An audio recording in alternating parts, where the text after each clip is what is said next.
Hello everyone. तो आप लोग प्रिपरेशन कर रहे हैं यूपीएससी 2025 के लिए, तो ये लेक्चर नंबर 4 होगा। अदर स्टेट पीसीएस भी इसको फॉलो कर सकते हैं, ठीक है। तो आज जो पहला करंट अफेयर्स है वो है रेड ब्रेस्टेड फ्लाई कैचर, ठीक है। तो ये अमीनपुर लेक हैदराबाद में वहाँ देखा गया। दो चीज़ समझना, एक तो पहला इस स्पेसीज के बारे में और थोड़ा बहुत अमीनपुर लेक के बारे में, क्योंकि दोनों न्यूज में है, ठीक है। अगर आप साइंटिफिक नेम देखोगे इस स्पेसीज का तो इसको हम लोग बोलते हैं फिशरूला पारवा, ठीक है, नाम बोलते हैं। I may be wrong with my pronunciation, sorry for that. अब देखो, ऐसा क्वेश्चन यूपीएससी खूब पूछता है, मेल और फीमेल में अगर स्पेसीज में कुछ सिग्निफिकेंट या कुछ भी डिफरेंसेज है। जैसे आप मेल को देखोगे ना तो have reddish orange throat that extend till the upper breast, तो उनके अपर ब्रेस्ट तक उनका रेडिश ऑरेंज थ्रोट होता है और कहाँ तक रहता है, अपर ब्रेस्ट तक। अगर आप फीमेल को देखोगे तो ओवरऑल ब्राउन रहता है। तो ये डिफरेंसेस जो है ना डेफिनेटली आपको पूछ सकता है। प्रीवियसली यूपीएससी ने पूछा है इस चीज़ को। Difference in their toes with other 3 pointing forward and 1 backward, जो 3 जो उनका पैर होता है वो फॉरवर्ड की तरफ रहता है और एक बैकवर्ड के तरफ रहता है। ये भी डिफरेंस आपको समझ में आना चाहिए, डेफिनेटली आपसे पूछ सकता है। अगर आप देखोगे तो ऐसा क्यों रहता है इनका, to cling on to the branches efficiently, ताकि वो ब्रांच मतलब अभी पेड़ का बात हो रहा है, पेड़ पे वो चिपक के रह सके, इसलिए उनका पैर का बनावटी ऐसा है, 3 पैर आगे की तरफ, 1 पैर पीछे की तरफ, ठीक है। माइग्रेशन, माइग्रेशन मतलब होता है एक जगह से दूसरी जगह माइग्रेट कर जाना। तो ऐसा नहीं है कि इंडिया में ही है ये, इंडिया माइग्रेट होके आता है। तो कहाँ से आता है, तो मेनली ईस्टर्न यूरोप से माइग्रेट होके आता है, क्योंकि यहाँ पे बहुत ज़्यादा ठंड रहता है, ठीक है। जब हमारे यहाँ से ज़्यादा ठंड वहाँ पे पड़ता है, क्योंकि आप देखोगे ऑलमोस्ट जो है ना हम लोग इक्वेटर के नज़दीक है, और इक्वेटर के नज़दीक है तो यहाँ पे सन का जो रे है ना बहुत ज़्यादा यहाँ पे पड़ता है। लेकिन जब आप यूरोप वगैरह देखोगे तो नियर टू पोल है, वहाँ पे सन कम आता है रोशनी, तो वहाँ ज़्यादा ठंडा पड़ता है। इस बात को समझने की ज़रूरत है, ठीक है। अगर आप देख तो वहाँ पे हार्श विंटर्स होता है and thrive in South Asia moderate climate with the abundant food, तो यहाँ माइग्रेट करके आ जाते हैं, क्योंकि यहाँ पे मॉडरेट टेम्परेचर क्लाइमेट के साथ साथ प्रचुर मात्रा में खाना मिल जाता है, ठीक है। इनका ब्रीडिंग कहाँ कहाँ करते हैं, तो कब करते हैं, तो स्प्रिंग टू समर में ब्रीडिंग करते हैं, क्योंकि वहाँ पे रहते हैं वो, ठंड में तो यहाँ आ जाते हैं। In the deciduous mix forest, कहाँ कहाँ करते हैं, deciduous mix forest eastern Europe में एंड अक्रॉस सेंट्रल एशिया। लग रहा होगा आपको कितना क्यों पढ़ा रहे हैं, हर चीज़ पूछता है यूपीएससी, मल्टीपल ऑप्शन पूछता है, तो आपको पता होना चाहिए। आपको पूछ सकता है कि ब्रीडिंग कौन से कब तक करता है, तो ध्यान रखना स्प्रिंग से लेके समर तक करता है, ठीक है। In winter month mainly September to March जो है ना वो माइग्रेट करके कहाँ कहाँ चला जाता है, इंडियन सब कॉन्टिनेंट में चला जाता है। उसमें भी कहाँ, तो फॉरेस्ट हो गया, वुडलैंड हो गया, ऑर्किड्स हो गया, parks and road side tree पे ये माइग्रेट इंडिया में रहते हैं, ठीक है। अब इसका आईयूसीएन स्टेटस देखोगे तो लिस्ट कंसर्न है, ये भी इंपॉर्टेंट है। थोड़ा अमीनपुर लेक को देखे तो हैदराबाद में, लेकिन ये ध्यान रखना कि ये मैनमेड है और किसने बनाया इसको, तो इब्राहिम कुतुब शाह ने इसको बनाया था। First body of water in India to be as a biodiversity heritage site, पहला बॉडी ऑफ वाटर ये है इंडिया में जिसको बायोडाइवर्सिटी हेरिटेज साइट मिल गया है। और ये मैन मेड है, आर्टिफिशियल है, ये नेचुरल नहीं है। मैन मेड मतलब होता है आर्टिफिशियल। नेक्स्ट चलते हैं, टंगस्टन माइनिंग, बार बार न्यूज में आ रहा है, मोदी जी ने भी इसके ऊपर कमेंट किया है, ठीक है। तो थोड़ा देखते हैं, ठीक है। देखो मेनली क्या है ना कि ये क्रिटिकल मिनरल्स है। क्रिटिकल मिनरल्स का मतलब ये होता है कि जो सिग्निफिकेंटली इंपॉर्टेंट है, उसके साथ साथ ये हमारे मॉडर्न टेक्नोलॉजी के लिए बहुत इंपॉर्टेंट है। इस बात को समझने की ज़रूरत है। तो इसको हम केमिकल एलिमेंट तो है ही, उसके साथ साथ इसका सिंबल जो है ना कैपिटल W है, एटॉमिक नंबर 74 है, और ये ट्रांजिशन मेटल है। What is transition metal, transition metal का मतलब होता है जो भी ग्रुप D के एलिमेंट होंगे, SPDF होता है ना, जो भी D ग्रुप के एलिमेंट्स होंगे that are called transition metal. और ये सॉलिड रहता है रूम टेम्परेचर पे, रूम टेम्परेचर पे ये सॉलिड रहता है, और नेचुरल ऑकरिंग सब्सटेंस है, ये भी इंपॉर्टेंट है, आर्टिफिशियल नहीं है। उसके साथ साथ ये फॉन्ट कहाँ होता है, मिनरल्स फॉर्म्स, इसका जो मिनरल्स होता है किस फॉर्म में होता है, तो सिलाइट और वुल्फ रेमाइट के फॉर्म में रहता है, ये पूछ सकता है आपसे। और इसका जो कलर देखोगे तो white to steel grey metal होता है ये, मतलब वाइट टू स्टील ग्रे रहता है, ये ध्यान रखने की जरूरत है, ठीक है। अब इसका फीचर्स देखोगे जो इसको यूनिक बनाता है, इसका लोएस्ट वेपर प्रेशर होता है जितने भी मेटल है उसमें, ठीक है। हाईएस्ट टेंसाइल स्ट्रेंथ रहता है इसमें जितने भी मेटल है उसका, उसके साथ साथ हाईएस्ट मेल्टिंग पॉइंट होता है ऑल मेटल्स का, वेपर प्रेशर सबसे लोएस्ट होता है, मेल्टिंग पॉइंट सबसे हाईएस्ट रहता है, one of the densest metal, बहुत ज़्यादा डेंस मेटल होता है ये, इसका फीचर्स है और आपको ध्यान रखने की जरूरत है। अब इसका यूज कहाँ होता है, तो एक्सरे में यूज हो जाएगा, लाइट बल्ब में यूज होता है, बल्ब में टंगस्टन लगा रहता है, देखना आप, ठीक है। कैटलिस्ट की तरह यूज होता है, कैटलिस्ट जो रेट ऑफ रिएक्शन को इंक्रीज कर देता है to speed of chemical reaction, ठीक है। मेजर प्रोड्यूसर कौन है, उसमें डोमिनेट कौन करता है, तो चाइना डोमिनेट करता है, लेकिन साथ साथ वियतनाम, रसिया और नॉर्थ कोरिया में भी इसका मेजर प्रोड्यूसर है, लेकिन चाइना डोमिनेट करता है। अब नेक्स्ट है विंडफुल प्रॉफिट टैक्स। तो सबसे पहला बात विंडफुल क्या होता है, जब भी अनएक्सपेक्टेड अर्निंग होगा, हाई प्रॉफिट का मतलब हो गया, लेट्स इमेजिन आपने 100 रुपया कमा रहे और अचानक से आप 150 रुपया कमा रहे, तो आपका 50% 100 करोड़ से 150 करोड़ चलेंगे, तो 50 करोड़ का अचानक अनएक्सपेक्टेड अर्निंग हो गया, तो इस पे जो टैक्स लगता है that is called windfall profit tax, ठीक है, हाई प्रॉफिट पे। तो मेनली ऑयल, गैस और माइनिंग कंपनी पे ये लगता है, और गवर्नमेंट ने स्क्रैप कर दिया है domestic crude oil for export of fuel के लिए, तो ये याद रखना है। इस पे जो लेवी लगता है इन द फॉर्म ऑफ, किस तरीके से इस पे लगता है, तो स्पेशल एडिशनल एक्साइज ड्यूटी के टर्म में ये लगता है, जब भी इस चीज़ को विंडफुल प्रॉफिट टैक्स को लगाया जाता है। टैक्स रेट आर रिव्यू किया जाता है, इस बात को ध्यान रखने की जरूरत है। उसके साथ साथ world oldest known and world bird ले एन एग इन द हवाई एट 74, तो 74 साल की उम्र में किसी बर्ड ने एग दिया है, तो इंपॉर्टेंट हो जाता है क्योंकि 74 साल बहुत बड़ा एज है। द हिंदू में आया था ये। तो देखो इसका नाम क्या है, लाइसन एल्बेस्ट्रॉस नाम है, और ये इसको हम लोग साइंटिफिकली फोबेस्ट्रिया इम्यूटेबिलिस भी बोलते हैं, ठीक है। ये प्लेगिक बर्ड है, प्लेगिक बर्ड मतलब जो मेनली समुद्र में रहते हैं, आसपास रहते हैं, दैट इज कॉल्ड। तो ये नॉर्थ पैसिफिक ओशन में प्रीडोमिनेंटली रहता है। उसके साथ साथ 97% जो है ना, 99.7% पॉपुलेशन जो है ना, इसका नेस्ट जो है ना कहाँ देता है, north western Hawaii island that is USA में मेनली। उसके साथ साथ Midway Atoll national wild refuges as a critical breeding ground, इस 2 जगह पे ये ब्रीड करता है, ये याद रखना है। इसका मीडियम साइज सी बर्ड है, ये ध्यान रखना, सी बर्ड है, तभी तो प्लेगिक बर्ड है। उसके साथ इसका गुल लाइक अपीयरेंस होता है, बहुत इंपॉर्टेंट, जो भी कीवर्ड्स है ना यही फंसाता है UPSC. And long slender wings है, तो इसका जो विंग है वो लॉन्ग के साथ साथ स्लेंडर है, और ताकि वो लॉन्ग फ्लाइट में जा सके, ठीक है, ज़्यादा दूर टाई कर सके, ठीक है। इसका जो ब्लैकिश ब्राउन बैक होता है, इसका बैक जो होता है ब्लैकिश ब्राउन होता है, एंड अपर विंग्स भी इसका ब्लैकिश ब्राउन रहता है विथ प्राइमरी फीदर्स मतलब होता है पंख, ठीक है।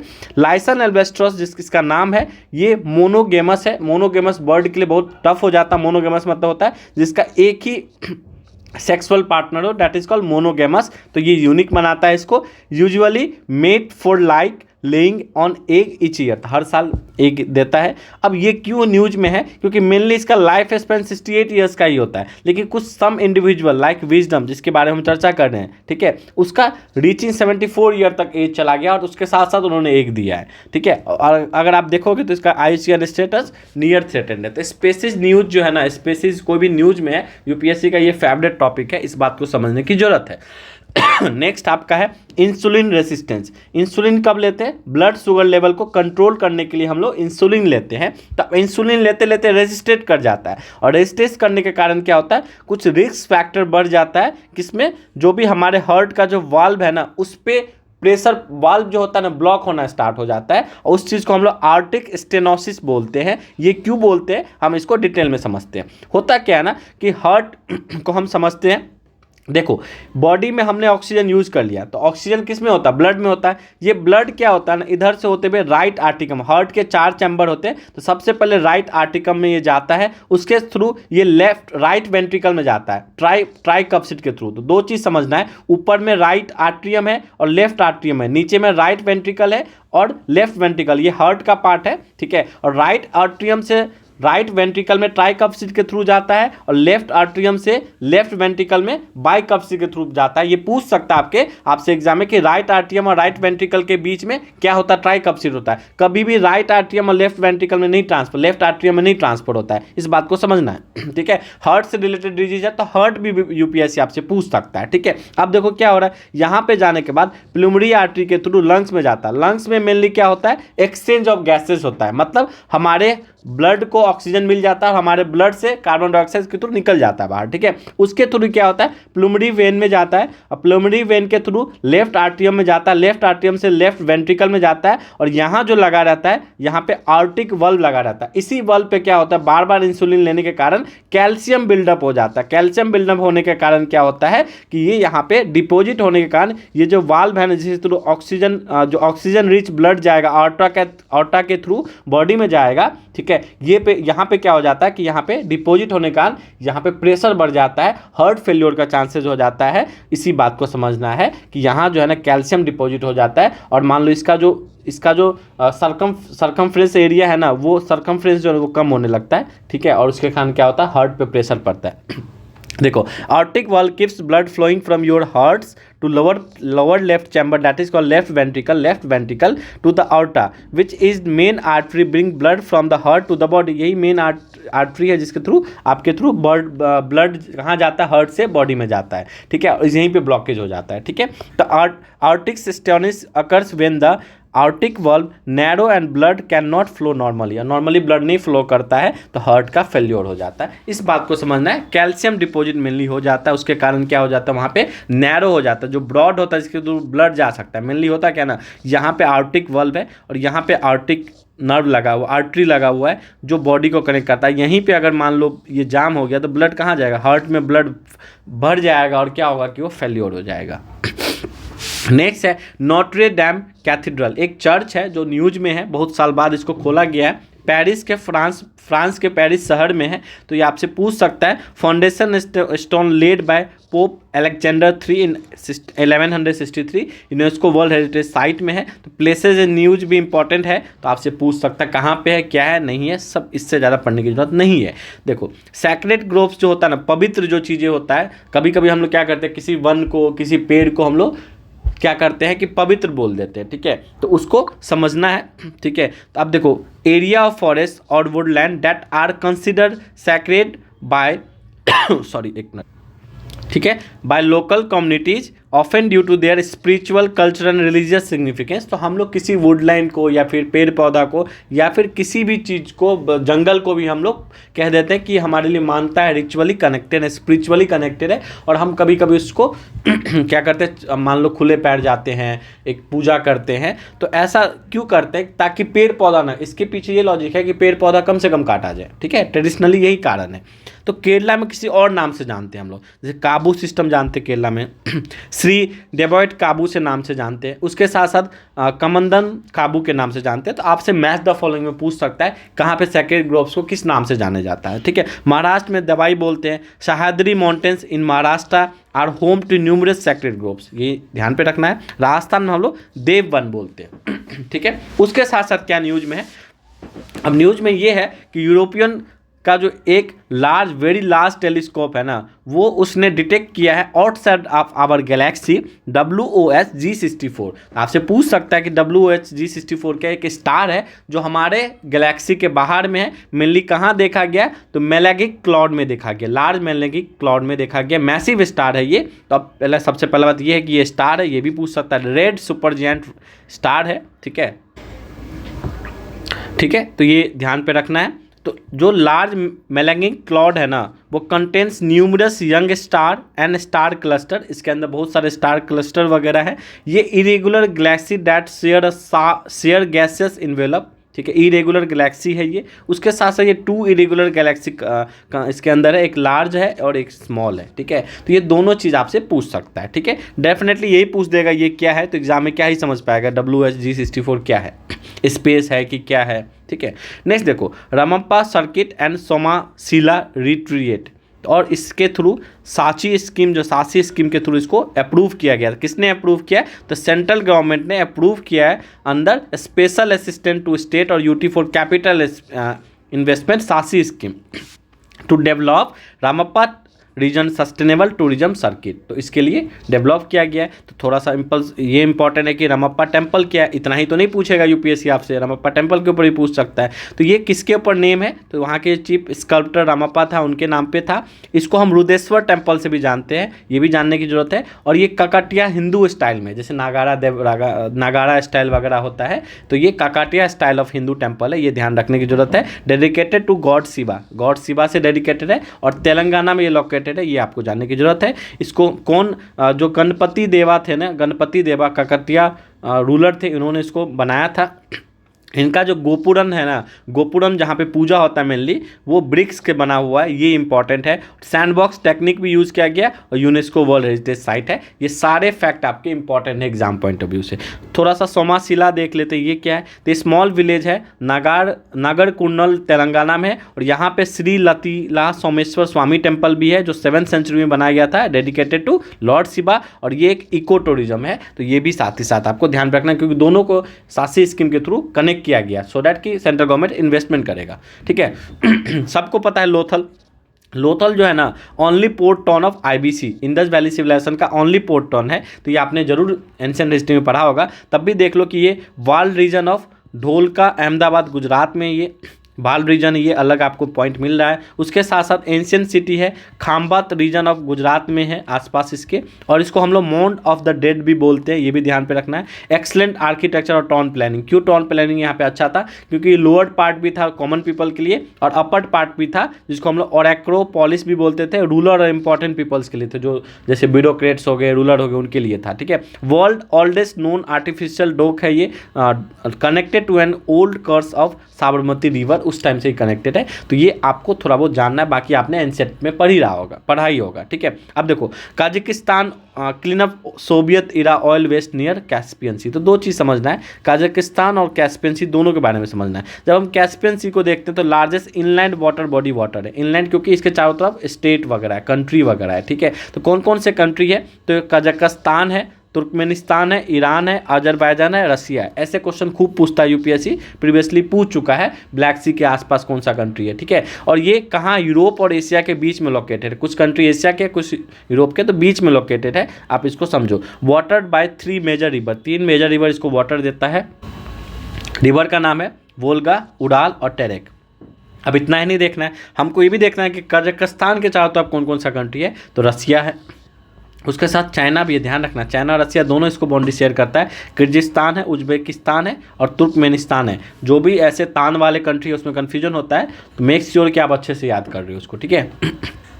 आईटी मद्रास ने रिलीज़ किया 3D image of foetal brain, तो ये फ्यूटल ब्रेन से क्या हेल्पफुल मिलेगा कि अब रिसर्च में आसानी हो जाएगा, सो डैट कि जितने भी मैपिंग है ना, ब्रेन मैपिंग टेक्नोलॉजी, वो हेल्पफुल हो जाएगा। तो आपसे पूछ सकता है कि ये फ्यूटल ब्रेन 3D इमेज किसने लाया है, उसके साथ साथ आपको किस चीज़ में हेल्पफुल होगा, तो ब्रेन मैपिंग में हेल्पफुल होगा। Largest publicly available digital data set of the human foetal brain, ठीक है। तो ह्यूमन फ्यूटल ब्रेन का ये लार्जेस्ट डेटा सेट बनाया गया है, data set complete Atlas of human brain और एडवांसमेंट ऑफ न्यूरोसाइंस रिसर्च किया जा सकता है, इसके लिए इमेज 3D इमेज रिलीज़ किया गया है, ये इंपॉर्टेंट है। नेक्स्ट और लास्ट, अमृत ज्ञान कोश पोर्टल। तो अमृत ज्ञान कोश पोर्टल जो भी गवर्नेंस है ना, गवर्नेंस ट्रेनिंग के लिए लॉन्च किया गया। गवर्नेंस मतलब जितने भी ब्यूरोक्रेट्स हैं उनको ट्रेनिंग देने के लिए इसको लॉन्च किया गया। ये ज्वाइंटली डेवलप किसके थ्रू हुआ, कैपेसिटी बिल्डिंग कमीशन एंड कर्मयोगी भारत, दोनों के दोनों मिलके इस चीज़ को डेवलप किए हैं। तो आपको पता है कि नहीं पता है कर्मयोगी भारत क्या है? कर्मयोगी भारत के थ्रू जितने भी इंडिया में मेनली लवासना जाते हैं उनका इसके थ्रू ट्रेनिंग भी होता है, गवर्नेंस ट्रेनिंग होता है। तो इस बात को समझना है। उसके साथ साथ इस जो पोर्टल बनाया गया अमृत ज्ञान कोश पोर्टल, इसका मेन ये क्या है, तो वो प्रमोट करेगा सेल्फ रिलायंस को, और साथ ही साथ गवर्नेंस ट्रेनिंग को भी ये बूस्टअप करेगा। उसके साथ साथ mainly for governance and policy implementation के लिए बनाया गया है। अगर हम कर्मयोगी भारत को देखते हैं तो स्पेशल प्रपोज व्हीकल है ये, that aims to improve skill of civil service officer in India. It is a part of national programme for civil service capacity building NPCSCB, ठीक है। तो इस बात को समझना है। आई होप कि आपको समझ में आया होगा। 71 का प्रिपरेशन कर रहे हो तो आपके लिए न्यूज़ है। 71 बीपीएससी का प्रिपरेशन कर रहे हो तो हमारा बैच लॉन्च हो चुका है 7 फेब, मतलब कल से ये क्लासेस स्टार्ट हो जा रहा है। बैच 1 जो है ना मात्र 4875 में आपको मिल रहा है प्री प्लस मेन। क्या यूनिक है, तो अभी से ही हम लोग GS1 GS2 कर रहे हैं मेंस का। Complete your mains before prelims पे हम फोकस कर रहे हैं सो डैट कि आपका रेगुलर मेंस करंट अफेयर्स इसमें चलेगा। इस बात को समझ जाओ कि regular mains current affairs, traditional coaching के थ्रू नहीं कि हम प्री के बाद मेंस का करंट अफेयर्स देंगे। हम डेली रेगुलर आपको मेंस करंट अफेयर्स देंगे। रेगुलर का मतलब होता है जब जब द हिंदू में बिहार बीपीएससी के पॉइंट ऑफ व्यू से आएगा तो आपको मिलता रहेगा। बहुत अलग बैच है, आपका अपना हैंड रिटन नोट्स रहेगा, मतलब हम आपको खुद का हैंड रिटन नोट्स बनाएंगे मेंस में। कोई भी टॉपर है, कोई भी मेंस निकाला है 90%, more than 90%, most of the 90% क्या ही बोलूँ, मोस्ट ऑफ द बच्चे जो है ना मेंस वही निकाले जिनका खुद का हैंड रिटन नोट्स होगा, क्योंकि उसमें इंट्रोडक्शन हो गया, कंक्लूजन हो गया, आपका खुद का रहता है। तो यूनिक फीचर्स है इस बैच में, हम मल्टीपल इंट्रोडक्शन मल्टीपल कंक्लूजन देंगे सो डैट कि आप एग्जाम में यूनिक आंसर लिख सको। ठीक है, आंसर लिखने के लिए आपके पास कंटेंट होना चाहिए। उसके साथ साथ हम लोग इसमें प्री भी इंक्लूड कर चुके हैं। ये प्रीलिम्स प्लस मेंस दोनों बैच है। प्रीलिम्स में देखो जिस तरह से 17th बीपीएससी हुआ है तो यहाँ पे आपको फैक्चुअल पूछ लिया, तो इस बैच में फैक्चुअल के साथ साथ हम लोग कंसेप्ट भी देंगे। हम लोग आर्टिकल 1 से स्टार्ट करेंगे, इंडिया दैट इज भारत से स्टार्ट करेंगे। तो आप इससे जुड़ सकते हो, कॉन्टैक्ट नंबर यहाँ पे कॉन्टैक्ट कर सकते हो मुझे। Thank you everyone.